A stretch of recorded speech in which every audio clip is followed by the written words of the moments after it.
Quarrying ఇప్పుడు quarrying ఆ భూమిలోనే కాదు, చాలా చోట్ల చేస్తా ఉన్నారు ఇప్పుడు క్వారింగ్. గ్రావెల్ అవసరం కూడా ఉంది. ఈ అమరావతి నిర్మాణానికి కానివ్వండి, లేకపోతే అనేక అభివృద్ధి కార్యక్రమాలకి గ్రావెల్ కావాల్సి ఉంది. ఈ ప్రభుత్వం ఏంటంటే పాపం ఆయన కూడా చెప్పారు, నేను రౌడీగా మారానని చెప్పేసి. వైసీపీలో మెంబర్షిప్ కావాలంటే రౌడీయిజం, రౌడీ షీటు, లేకపోతే రౌడీగా మారాల్సిన అవసరం ఉందని చెప్పేసి పాపం పెద్ద మనిషిగా గుర్తింపు ప్రతాప్ అప్పారావు గారే కన్ఫర్మ్ చేస్తూ ఉన్నారు. సో కాబట్టి దాని గురించి ఆలోచించుకోండి. ఇప్పుడు వారి బాధ ఏమిటి? అక్కడ ఒక పరిశ్రమ వస్తుంటే రావద్దని చెప్పేసి చెప్తానికి ప్రయత్నం చేస్తున్నారా? లేదా చూపించమనండి, ఇబ్బంది ఏం లేదు.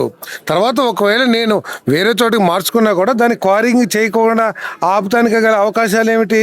ఇప్పుడు మొత్తానికి అమరావతి కావాలంటే కొన్ని లక్షల టన్నుల గ్రావెల్ కావాలి. మరి గ్రావెల్ ఎక్కడి నుంచి ఇస్తారు? పోనీ ఆయన దివాణంలో కానీ లేకపోతే ఆయన జమీన్లో కానీ ఏమైనా ఉంటే కనుక ఆ గ్రావెల్ ఇచ్చే కార్యక్రమం చేయండి. అంటే వీళ్ళకి అభివృద్ధి పట్ల ఒక అవగాహన ఏమి లేదు. మనం ఏదో చెప్తా ఉన్నారు పట్టాలు మేమే ఇచ్చామని చెప్పేసి.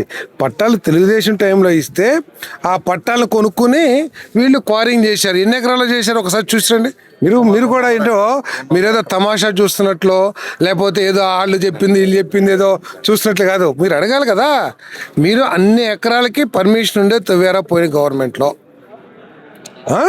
మీరేంటి మీరు ఇద్దరు తగాద పడుతుంటే ఏదో ఇది ఇచ్చినట్లు మీరు చూస్తున్నారు చెప్తే అన్ని ఎకరాలు మీరు ఒకసారి వెళ్ళి చూసిరండి అక్కడ.